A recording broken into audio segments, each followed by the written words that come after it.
नमस्कार, मैं हूं विधि सिंह और आप देख रहे हैं फोपिया महाराष्ट्र। देश की राजनीति में इस वक्त एक नई किताब को लेकर बड़ी चर्चा छिड़ गई है। जी हां, शिवसेना उद्धव बालासाहेब ठाकरे गुट के नेता संजय राउत की किताब अनलाइकली पैराडाइज के अंग्रेजी संस्करण के रिलीज से पहले ही उसमें किए गए दावों ने सियासी हलकों में हलचल मचा दी है।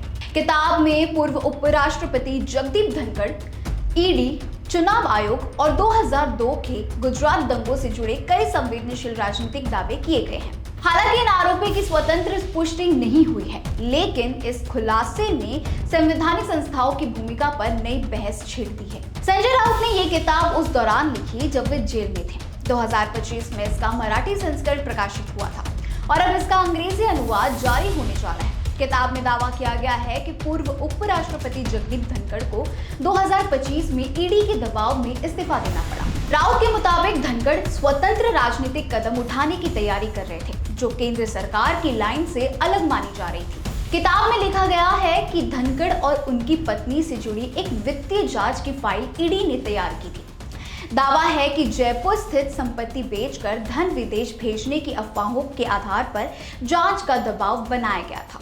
राउत के अनुसार जब धनखड़ ने शुरुआत में इस्तीफा देने से इनकार किया तो जांच और भी सख्त कर दी गई। हालांकि इन दावों पर अब तक न तो ईडी और न ही पूर्व उपराष्ट्रपति की ओर से कोई आधिकारिक प्रतिक्रिया सामने आई है। वहीं किताब में सिर्फ उपराष्ट्रपति ही नहीं बल्कि चुनाव आयोग से जुड़े एक बड़े नाम का भी जिक्र किया गया है। राउत ने अपनी किताब में पूर्व चुनाव आयुक्त अशोक लवासा का भी उल्लेख किया है।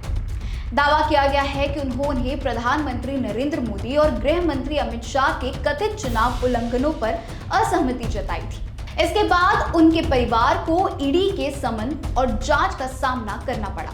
किताब के अनुसार यह कार्रवाई उन्हें पद छोड़ने के लिए मजबूर करने की रणनीति थी। हालांकि इन आरोपों की भी स्वतंत्र पुष्टि नहीं हुई है। किताब का सबसे बड़ा और विवादित हिस्सा 2002 के गुजरात दंगों और उस समय की राजनीतिक से जुड़ा बताया जा रहा है। किताब में दावा किया गया है कि 2002 के दंगों के मामले में तत्कालीन गुजरात मुख्यमंत्री नरेंद्र मोदी की गिरफ्तारी पर चर्चा हुई थी।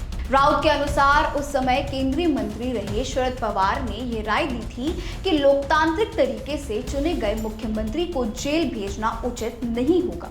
किताब में कहा गया है कि इस राय के बाद गिरफ्तारी का फैसला टल गया। किताब में यह भी दावा किया गया है कि अमित शाह एक बार अपने बेटे के साथ टैक्सी से मातोश्री पहुंचे थे, जहां उन्होंने शिवसेना प्रमुख बाल ठाकरे से 2002 के मामले में मदद का अनुरोध किया था। राउत के मुताबिक बाद में शरद पवार के हस्तक्षेप से शाह को जमानत मिलने में राहत मिली थी। इन दावों को लेकर अब तक संबंधित नेताओं की ओर से कोई आधिकारिक प्रतिक्रिया नहीं आई है। इन आरोपों के सामने आने के बाद राजनीतिक गलियारों में बड़ा सवाल उठ रहा है, क्या केंद्रीय एजेंसियों का इस्तेमाल राजनीतिक दबाव के लिए किया जाता है?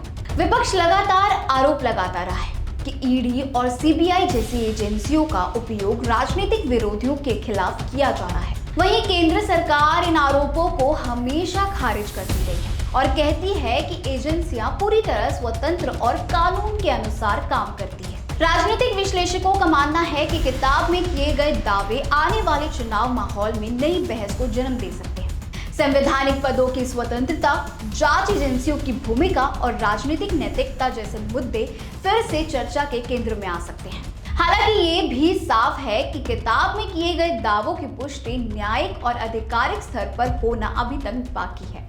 संजय राउत की किताब में किए गए ये दावे सिर्फ राजनीतिक आरोप नहीं बल्कि देश की लोकतांत्रिक संस्थाओं की स्वतंत्रता पर उठाए गए गंभीर सवाल माने जा रहे हैं। राउत का कहना है कि अगर संवैधानिक पदों पर बैठे लोगों को भी जांच एजेंसियों के दबाव का सामना करना पड़े तो यह लोकतंत्र के लिए चिंताजनक संकेत हो सकता है। उनकी किताब सत्ता और संस्थाओं के रिश्ते पर बहस छेड़ने की कोशिश करती है और यही वजह है कि यह किताब राजनीतिक गलियारों में इतनी चर्चा का विषय बन गई है। अब देखना होगा कि इन सवालों का जवाब सत्ता पक्ष किस तरह देता है। लेकिन फिलहाल संजय राउत ने देश की राजनीतिक में एक ऐसी बहस शुरू कर दी है जिसे नजरअंदाज करना बिल्कुल नहीं सही है।